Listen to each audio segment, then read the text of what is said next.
오늘 은혜 받으실 말씀은 사도행전 1장 8절의 말씀입니다.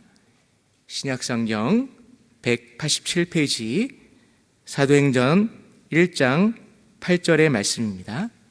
제가 봉독하겠습니다. 오직 성령이 너에게 임하시면 너희가 권능을 받고 예루살렘과 온 유대와 사마리아와 땅끝까지 이르러 내 증인이 되리라 하시니라. 아멘. 네, 주님의 이름으로 반가운 인사를 전합니다. 지난 주일이 이제 신년 주일이라서 주일 예배에 참석한 성도님들 같이 새해 인사를 나눴습니다. 그냥 전통적으로 새해 복 많이 받으세요. 뭐 어느 문화권에나 다 이제 그런 인사가 다 있겠죠. 근데 그 인사를 우리 기독교적으로 보면 창조와 구원의 하나님께서 주시는 그 복을 많이 받고 또 넉넉하게 누리고 또 마음껏 나누고 이제 그런 인사다 이렇게 생각하면 좋을 것 같습니다. 아까 우리 사회 보시는 목사님이 기도로 승리합시다 그랬는데 우리 새해 벽두니까 한번 더 앞뒤 좌우 분들에게 새해 복 많이 받으세요 하고 한번 인사 더 나누겠습니다. 새해 복 많이 받으십시오. 네, 감사합니다. 건강하시고요. 고맙습니다. 예.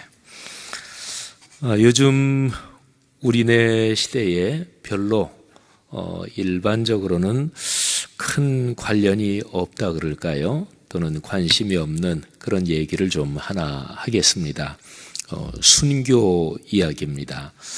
신앙생활 하시면서 이분 얘기는 뭐 그리스도인은 대부분 다 잠깐씩은 들어보셨을 것입니다. 성경 그 지리에 보면 사도 바울이 전도한 곳에서 서머나가 나오죠. 그리고 요한계시록에 아시아의 7교회 중에서 서머나 교회가 나옵니다. 그 서머나의 교부 폴리캅이라는 분에 대한 이야기입니다. 보통 교부라고 하면은요, 역사적으로 시기적으로 늦게 잡아도 한 200년대 그 이전에 살았던 분을 보통 교부 이렇게 얘기를 합니다. 뭐 한 300년대까지도 뭐 그런 명칭이 붙기도 하지만요. 그래서 서머나의 교부 폴리캅 이분에 대한 얘기입니다.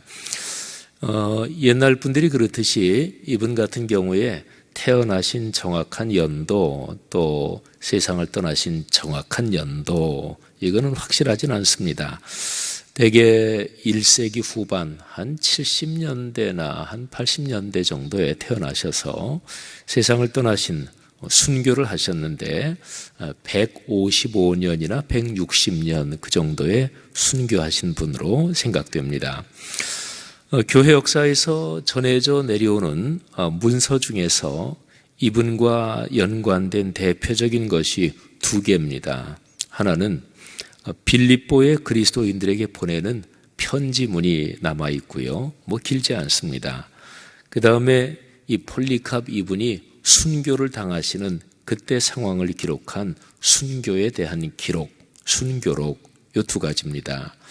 편지는 폴리캅 이분이 쓰신 거고요.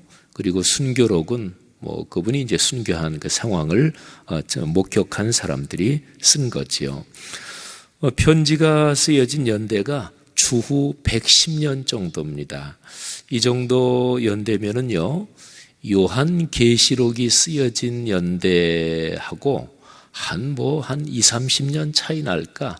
그러니까 거의 같은 동시대로 보면 됩니다.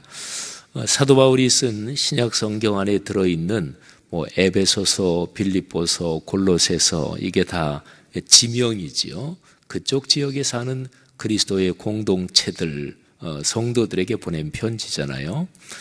폴리캅 이분의 그 편지는 성경 안에 들어와 있지는 않지만 성경 중에서 신약 성경 중에서 제일 뒤에 기록된 그런 거하고 거의 동시대의 문서다 그렇게 보면 되시고요. 굉장히 교회 역사에서 중요합니다.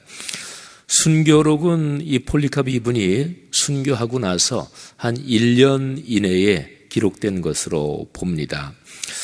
제가 여기 순교록에 대해서 이 안에 들어있는 내용을 잠깐 인용해서 읽어드리겠습니다.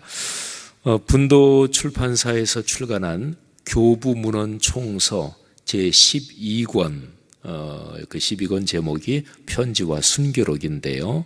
거기에서 제가 인용해서 말씀드리겠습니다. 내용의 이해를 위해서 제가 책의 내용을 인용할 때 필요한 부분은 조금 윤문을 하겠습니다. 먼저 여러분들이 아마 신앙생활 하시면서 많이 들은 얘기, 그 얘기가 이 책에 있구나, 이제 그렇게 생각하실 분도 있을 거예요. 그 많이 알려진 내용부터 말씀드리겠습니다. 그 순교록 9장의 내용인데요. 폴리카르이 체포돼서 수많은 사람들이 모인 원형 경기장으로 끌려간 상황입니다. 벤허나 쿼바디스 거기에서 순교 당하는 내용은 거의 역사적으로 거의 그런 상황으로 순교 당하셨다고 보면 되는데요. 자, 순교록 내용 읽어드리겠습니다. 집정관이 폴리카르에게 황제의 수호신에게 맹세하시오. 그러면 나는 당신을 풀어주겠소. 그리스도를 모독하시오. 하면서 다그쳐 경고하자 폴리카르이 대답했습니다. 86해 동안 나는 그분을 섬겼습니다. 그분은 나에게 어떤 그릇된 행위도 하지 않으셨습니다. 그런데 내가 나를 구원하신 왕을 어떻게 모독할 수 있겠습니까? 아마 많이들 들으신 얘기죠. 제가 정확하게 그 책에서 인용해서 드렸습니다. 여기에 폴리카르는 86년 동안 86해 동안 나는 그분을 섬겼습니다. 이 얘기는 폴리카르 이분의 나이가 연세가 그때 당시에 86세다 이렇게 볼 수도 있고요. 아니면 이분이 예수를 믿은 때부터 86년이 지났다 이렇게도 볼 수 있습니다. 만일에 예수를 믿은 때부터 86년이 지났다 그러면 이분이 거의 100세가 넘은 고령이라고도 볼 수가 있겠죠.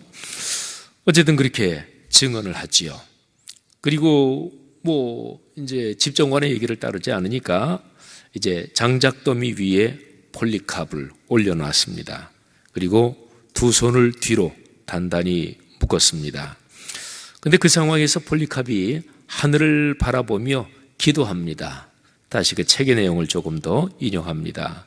그의 손은 등 뒤로 단단히 묶였습니다. 그는 하늘을 바라보며 말하였습니다. 전능하신 주 하나님, 당신께서 사랑하고 복을 주시는 당신의 종 예수 그리스도의 아버지시여. 우리는 그리스도를 통하여 당신을 알아보게 되었습니다. 천사들과 권능들과 모든 피조물과 당신 앞에 살고 있는 모든 의인의 하나님이시여. 저를 이날 이 시간에 합당하다고 여기셨으니 당신을 찬양합니다. 당신께서는 제가 순교자들 가운데에 동참하고 성령의 불멸 안에서 영혼과 육체가 영원한 삶인 부활을 위하여 당신 그리스도의 잔에 참여하게 하셨습니다. 거짓이 없으시고 진실하신 하나님, 당신께서 미리 마련하시고 계시하셨으며 지금 이루신 대로 오늘 저를 순교자들 가운데 마음에 드는 살진 희생 제물로 당신 앞에 받아 주옵소서. 이 때문에 당신께서 사랑하시는 종, 영원한 하늘의 대제사장이신 예수 그리스도를 통하여 모든 것에 대해 당신을 찬양하고 찬송하며 당신께 영광을 돌리나이다. 예수 그리스도를 통하여 그분과 그리고 성령과 함께 지금부터 영원까지 당신께 영광이 있기를 기도합니다. 아멘. 폴리카르이 아멘 하고 기도를 끝마쳤을 때 불을 맡은 사람들이 불을 붙였습니다. 여기까지가 인용입니다. 여러분 한번 생각해 보십시오. 순교는 우리가 지금 사는 이 시대의 한국교회 그리스도인들에게는 생소하지요. 뭐 요즘 예수 믿는다고 뭐 핍박을 받거나 또는 순교를 당하는 그런 시대도 아니고요. 물론 개인적으로는 신앙생활을 하는 것 때문에 주님을 위한 고난을 당하는 분들이 물론 있을 것입니다. 그런데 글자 그대로 순교 이런 거는 오늘날 우리 한국교회 그리스도인들에게는 이미 참 낯설고 멀고 생소한 얘기가 됐지요. 그러나 여러분 생각해 보면 70년 정도만 시간을 거슬러 올라가도 이 땅에 순교의 제물이 되신 신앙의 선배들이 계셨습니다. 6.25 한국전쟁, 또 거기에서 조금 더 거슬러 올라가면 일제강점기, 특히 일제말 신사참배를 거부하고 그래서 순교를 당하신, 또 예수를 믿는다는 그 한 가지 때문에 목숨을 잃은 그리스도인들이 있었습니다. 그런데 제가 말씀드린 폴리카베의 순교록, 그 교회 역사에서 아주 중요한 문서인데요. 여기에 굉장히 중요한 내용이 들어 있습니다. 이 순교록에 나오는 단어들, 전문적으로 연구한 학자들에 따르면 여기에 마르트라고 하는 이 어간이 들어간 단어가 많이 나와요. 마르트라고 제가 읽었는데 영어 스펠링으로 말하면 MART. 근데 이 어간에서 나온 단어가 영어 단어의 마터, 순교자입니다. 그러니까 헬라어로 말하면 마르투스, MARTUS, 마르투스, 순교자라는 단어가 바로 이 어간에 연결이 되어 있습니다. 그런데요, 누가 순교자일까요? 그리고 왜 순교를 당하는 것일까요? 그 당시 초대교회, 그러니까 뭐 150년대 요 정도의 그 폴리카비 분이 순교를 당하셨으니까, 그러니까 2세기지요. 근데 이때 당시에 순교를 당하는 그리스도인들이 말을 하는 것 때문에, 그러니까 그리스도를 증언하는 것 때문에 순교를 당하셨겠지요. 아까 읽어드린 책의 내용에서 집정관이 그리스도를 모독하라. 그러면 내가 당신을 놓아줄 수 있다. 당신이 가진 신앙을 부인한다고 말만 해라. 그러면 내가 당신을 놓아주겠어. 그런데 폴리캅은 내가 86년 동안 주님을 섬기는 동안 주님은 나에게 한 번도 나쁘게 하신 적이 없습니다. 나를 구원하신 내 왕, 내 주님을 내가 어떻게 부인할 수가 있겠습니까? 그러니까 순교는 기본적으로 말, 언어의 증언 때문에 순교를 당하는 거지요. 그런데 순교에서 더 중요한 게 있습니다. 그거는 바로 자기의 삶, 자기의 일상과 인격, 삶의 행동 때문에 순교를 당하는 것입니다. 이 점은 굉장히 중요합니다. 그러니까 고대 기독교 역사에서요, 예수를 믿는다는 게 뭐냐? 물론 1차적으로는 기본적으로 나는 예수 그분을 나의 그리스도로 믿습니다. 이렇게 신앙을 고백하는 거지요. 그런데 말을 한다는 것은 그 말이 거짓말이 아니라면 이 마음에 있는 거를 밖으로 드러내는 게 말이잖아요. 그러니까 마음에 있는 내 마음의 뜻과 의지와 또는 자유로운 인격적인 결단, 이거를 겉으로 표현하는 거지요. 그렇다면요, 말에는 이미 거기에 삶이 포함되어 있습니다. 여러분, 사람이 마음속에 어떤 생각을 가지고 있고 또 마음에 어떤 뜻을 가지고 있느냐, 그게 밖으로 나오는 거잖아요. 말로 나오지요. 행동으로 나오지요. 뭐 이런저런 삶의 모습으로 나오는 거잖아요. 그러니까 이렇게 본다면 순교를 당하는, 신앙 때문에 목숨을 잃는 분들은 그분의 고백하는 진실한 언어 때문에, 그런데 동시에 그분들이 사는 삶의 행동, 삶의 모습, 인격과 일상 때문에 순교를 당하는 것이지요.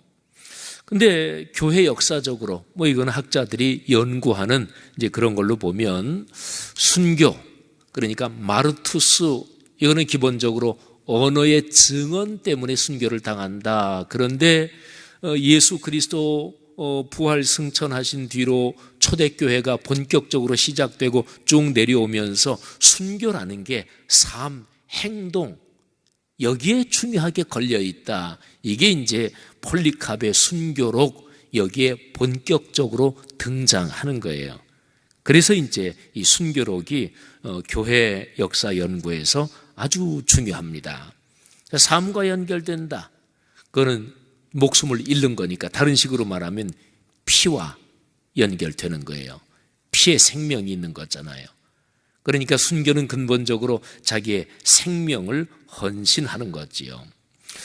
그 순교록 제2장 2절, 그러니까 역시 순교록에 나오는 내용인데 한번 들어보십시오. 누가 순교자들의 고결함과 인내, 주님께 대한 사랑에 경탄하지 않을 수 있겠습니까?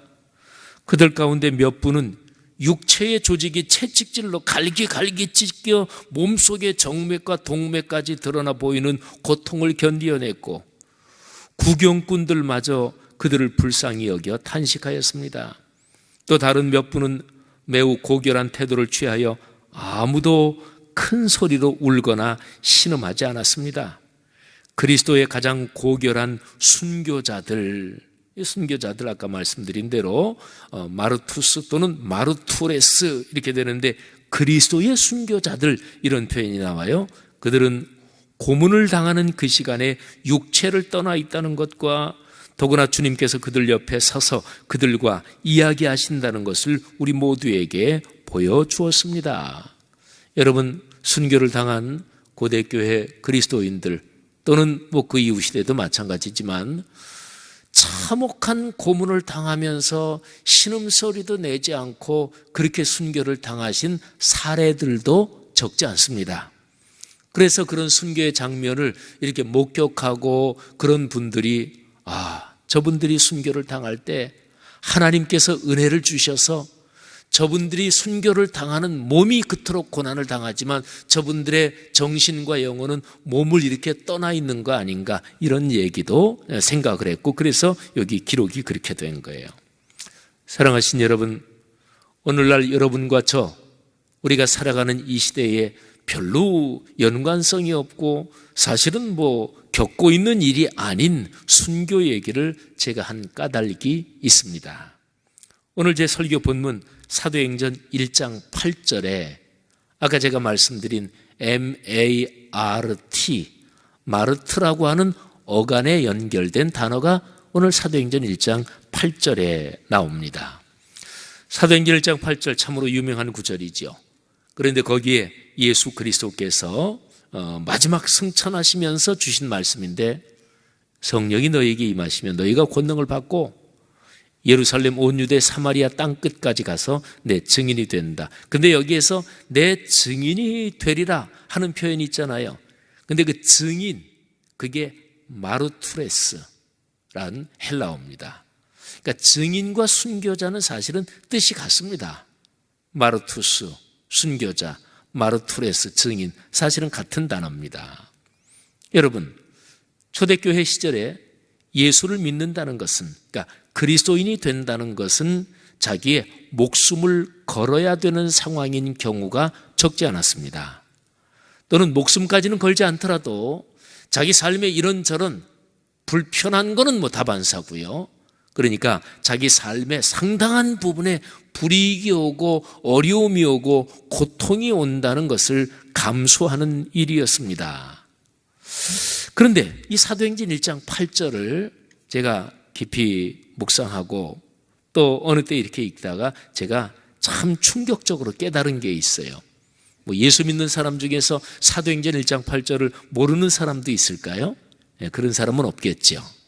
예수를 믿은 지 얼마 안 되더라도 신앙생활을 하면 얼마 지나지 않아서 사도행전 1장 8절은 듣게 돼요. 알게 됩니다.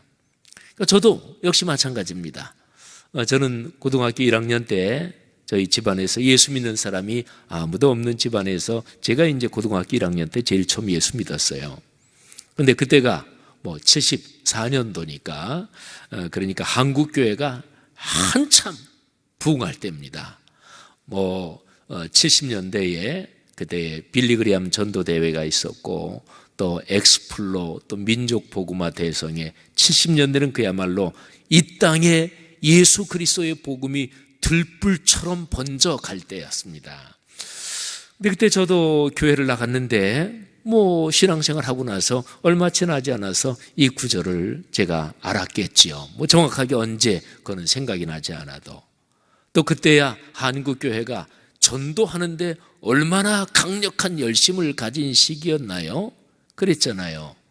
혹시 여기에 CCC 대학생 선교회를 통해서 예수 믿으신 분들도 아마 계실 텐데 사형리 들고 길거리 나가서 전도하고 저도 그랬던 기억이 많이 납니다.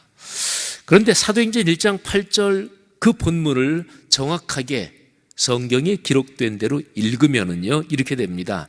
성령의 권능을 받으면 너희가 나가서 증언한다 이렇게 기록되어 있지 않습니다. 여러분 증인하고 증언하고는 단어가 달라요. 그렇죠? 오늘 제 설교 제목입니다.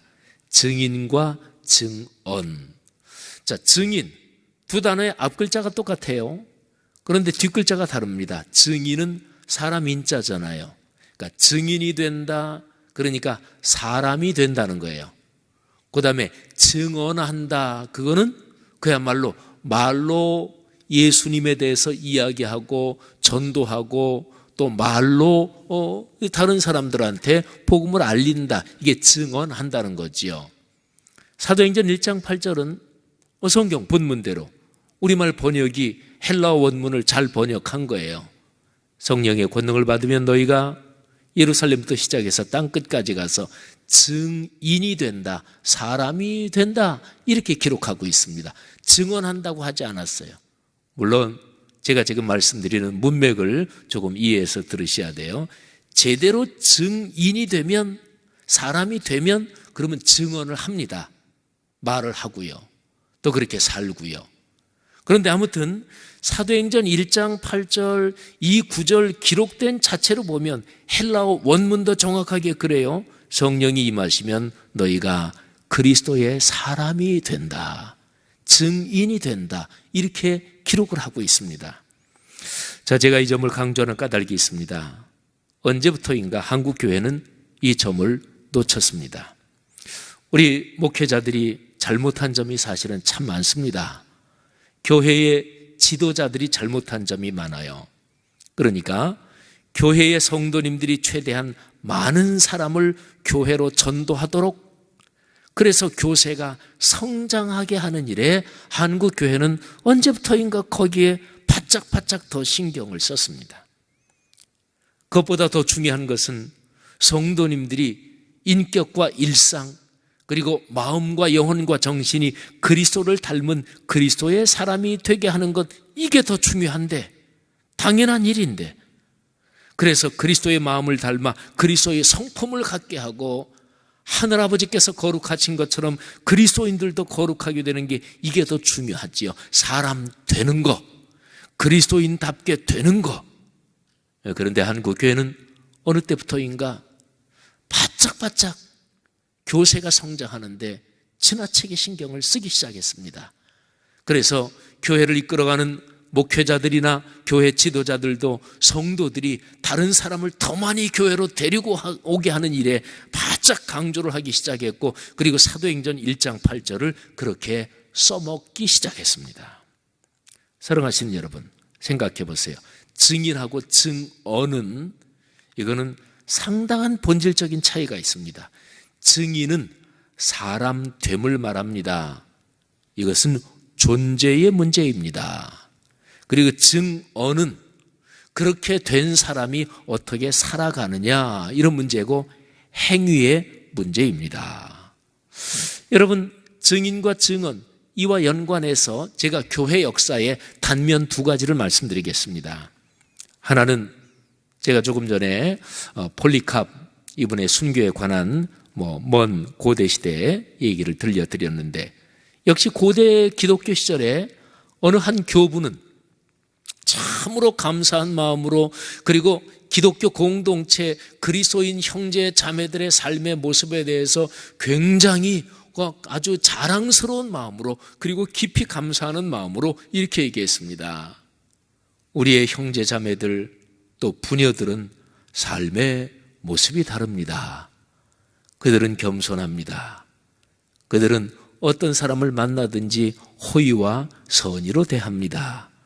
어려운 사람을 보면 최선을 다해 도와줍니다. 누구도 경멸하지 않습니다. 이렇게 감사한 마음으로 깊은 감격으로 하나님께 그렇게 기도도 드렸고 그리고 다른 사람들에게 그렇게 얘기했습니다. 제가 아까 폴리캅의 순교록에서 제가 한 3군데 정도 인용해 드렸습니다마는 폴리캅의 편지에도 그런 얘기가 나와요. 여러분, 기독교가 복음이 처음으로 전파되던 시절에 그렇게 강력하게 전파될 수 있었던 이유가 무엇일까요? 여러분, 로마 역사가 1000년이에요. 그런데 예수 그리스도께서 이 땅에 오시고 예수 그리스도께서 승천하시고 난 다음에 역사적인 현상으로 기독교 교회가 처음 시작했을 그때는요, 로마 1000년 역사 중에서 최전성기입니다. 로마가 쇠약해지던 시기가 아닙니다. 로마가 쇠약해지던 시기는 이 폴리캅이라는 분이 순교 당하던 그때부터 조금 더 지나면 마르쿠스 아우렐리우스라는 명상록이라고 요즘까지도 책이 전해지죠. 아주 좋은 책입니다. 스토아 철학적인 아주 깊은 고매한 사상을 담은 책인데, 마르쿠스 아우렐리우스라는 황제는 스토아 철학자이기도 했어요. 철학자 황제지요. 근데 마르쿠스 아우렐리우스가 160년대 167년에 황제로 즉위하는데 그때부터는 로마가 명확하게 약해지는 조짐이 나타나기 시작했습니다. 근데 그때보다 100몇십 년 전이잖아요. 예수 그리스도께서 활동하시고 교회가 시작된 때. 그때는 로마의 전성기라니까요.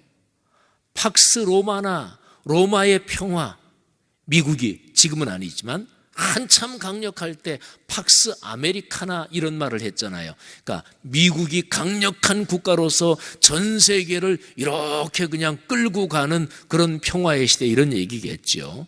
팍스 로마나 로마의 평화, 그 언어가 생긴 것이 예수 그리스도께서 활동하시고 바로 뒤에 초대교회가 생기던 그 시절입니다. 로마의 최전성기였어요. 그때 기독교는 일반적으로는 유대교의 한 분파 정도로 생각이 됐습니다. 유대교로부터 핍박을 받았지요. 그건 사도행전에 기록이 되어 있죠. 그리고 얼마 지나지 않아서 최전성기의 로마 제국으로부터 박해를 받았습니다. 어떻게 거기에서 기독교가 전파될 수 있었을까요? 일반 역사가들도 야, 이거는 이상하다. 역사적인 인과관계의 현상으로 규명이 안 되는 거예요. 그런데 한 가지를 생각하면 이해가 갑니다. 그리스도인의 삶이 달랐습니다. 삶이 달랐습니다. 우리나라의 초기에 기독교가 들어왔을 때도 그런 일들이 있었습니다. 먼저 노비가 예수를 믿습니다. 그런데 노비의 삶이 변하면서 주인이 보기에 저 천한 상것들, 그런데 그의 삶이 달라. 삶이 변하는데 너무 아름다워. 그래서 주인이, 양반이 그거를 보고 감화를 받아가지고 교회를 나가. 그리고 우리 한국교 역사에는 같은 교회를 나가면서 노비가 먼저 장로님이 돼요. 그런데 그 주인이 그 장로님을 정성껏 섬기고 그분을 신학 공부하게 해가지고 그분이 목사가 되게 만들고 목사를 정성껏 섬기고, 고대 기독교 시절에 예수를 믿는 기독교인들이 그렇게 변했습니다. 그래서 왕족도 권력자들도 거기에 감화를 받고 변하기 시작한 거예요. 이게 기독교입니다. 기독교는 일상과 인격이 변하는 거예요. 삶이 변하는 거예요. 그래서 아까 제가 말씀드린 거예요. 순교라고 하는 우리 기독교가 시작된 초기부터 아주 중요한 개념인데, 마르투스 또는 이 단어가 처음에 언어로 증언한다, 이게 물론 가장 기본적으로 중요하지만 그런데 그 밑에 받치고 있는 베이스는 삶의 변화였던 것입니다. 교회 역사의 어떤 단면 2가지를 말씀드린다고 했는데 우리 한국 교회 역사의 단면을 한번 말씀드리겠습니다. 1907년 저 유명한 평양 대부흥운동이 있었지요. 그런데 평양 대부흥운동이 강력하게 불타오를 때 사도행전 1장 8절 말씀이 작동하고 있었습니다. 제가 말씀드린 대로 성령이 임하시면 사람이 된다. 그리스도를 닮은 사람이 된다. 1장 8절 말씀이 평양 대붕운동에서 작동하고 있었습니다. 1906년 3월 8일자 그리스도 신문에 실린 박승병이라는 사람, 그 사람이 련동교회 통신 이런 연재되는 글에 이런 기사를 쓴 게 거기에 실려 있습니다. 련동교회, 오늘날 종로 5가 있는 연동교회, 바로 그 교회예요.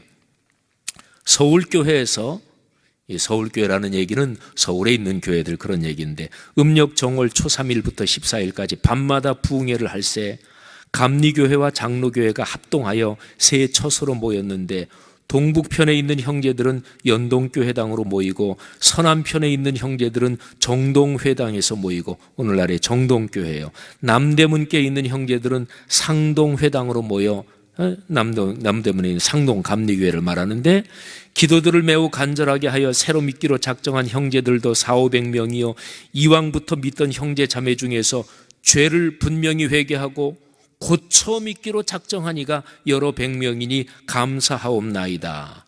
여러분, 여기에 중요한 것이 있습니다. 죄를 회개했다. 우리가 평양 대붕운동 얘기 들을 때 많이 듣는 얘기죠. 근데 그 다음에 나오는 얘기, 고쳐 믿기로 작정한 이들이 이미 예수를 믿은 사람들이에요. 그런데 은혜를 받으면서 집회 참석하면서 내가 지금 그리스도인답게 살고 있지 않구나, 내가 잘못 살고 있구나, 예수 그리스도의 복음을 내가 가로막고 있구나, 그래서 고쳐 믿었다, 이 얘기예요. 자, 하나만 더 인용해 드릴게요. 같은 해 그리스도 신문 1월 18일자에 그 평양 대붕운동의 집회 상황이 이렇게 기록되어 있습니다. 그런 거로 우리가 부흥회를 일으키고자 하면 사람마다 자기 마음을 살펴보고 무슨 죄가 있든지 다 하나님께 고하고 회개하여야 그 죄 사유함을 받을 것이라.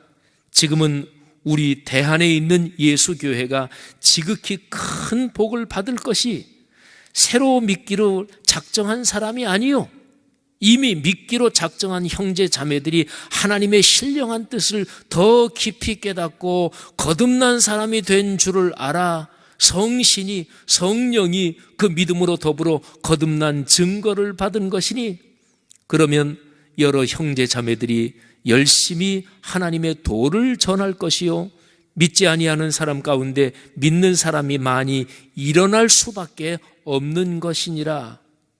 성경 내용은 아니지만 아멘 하고 싶죠. 여러분, 이것이 평양 대부흥운동의 참모습이었습니다. 문제는 믿지 않는 사람들이 어떻게 하면 좀 더 예수를 믿게 되느냐, 중요한 문제고 그리스도인의 소명이지만, 그런데 그 일을 하기 위해서 문제는 믿지 않는 사람들이 아니고 이미 믿고 있는 사람들이 변하지 않는 것이 문제였던 거지요. 교회 다니는 사람들이 진실하고 성숙한 그리스도인이 되는 것이 관건입니다. 이미 믿는 사람들이 회개하고 고쳐 믿는 것, 이게 바로 신앙의 본질입니다. 사도행전 1장 8절에 담긴 뜻이 바로 이것입니다. 성령이 임하신다. 그래서 말씀이신 예수 그리스도께서 우리와 함께 사시면서 우리의 속사람을 변화시키고 우리의 마음과 영혼을 변화시키고, 그래서 안에 강렬한 주님을 향한 사모하는 마음과 내 안에 진실한 신앙 고백이 언어로, 그리고 삶으로, 경제생활로, 직장 사회생활로 그렇게 나타나는 것, 그래서 그런 사람들의 삶을 보고 다른 사람들이 예수를 믿게 되는 것, 이게 기독교의 복음이요 사도행전 1장 8절의 뜻인 거지요. 사랑하시는 성도 여러분들이요, 꼬박 코로나 2년을 겪고 이제 코로나 3년째잖아요. 어떻게 살아야 될까요? 하나님께서 한국교회 주시는 음성이 무엇일까요? 사도행전 1장 8절 다시 한번 그 성경에 기록된 대로 읽으면서 하나님께서 여러분과 저 2022년을 걸어가는 이 땅의 모든 그리스도인들에게 새로운 감화를 주시기를 간절히 바랍니다. 우리의 내적인 삶이 변하고, 그래서 삶이 그리스도인답게 되는 그런 축복이 한 해 내내 이어지기를 주의 이름으로 축원합니다. 기도하겠습니다. 하나님 아버지, 은혜를 감사합니다. 부족한 사람이 받은 은혜를 이 귀하고 복된 공동체 하나님의 사람들에게 전했습니다. 사도행전 1장 8절 말씀이 우리의 삶으로 강물처럼 흐르게 하시고 들불처럼 이어지도록 주님께서 복을 주옵소서. 예수 그리스도 이름으로 기도하옵나이다. 아멘.